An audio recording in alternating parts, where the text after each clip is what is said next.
এ ফেরেশতা, এ জমিন, তোমরা যারা জমিন ধ্বংস করে দিতে চাও, আমি আল্লাহ দেখতেছি কেমন গুনাহ হইতেছে।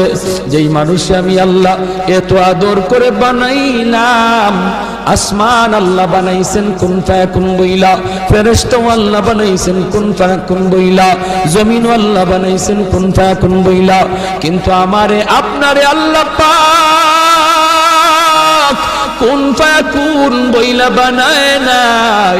আমাকে আপনাকে যখন আল্লাহ বানাইছে, খালাকতু বিয়াদাইয়া, আল্লাহ বলে আমি আমার নিজের হাত দিয়া বান্দা বান্দিরে বানাইছি। কারণ এই চেহারার মধ্যে এত দামি কপাল, ওই কপাল দিয়া বান্দা আমার কুদরতি কদমে সাজদা দিবে। এই কপালটার এত দাম, এই কপাল কুন ফায়াকুন বললে হয় না, এই কপাল ফেরেশতাদের হাতে বানাইলেও হয় না, আমি আল্লাহ নিজের হাতে বানাইছি।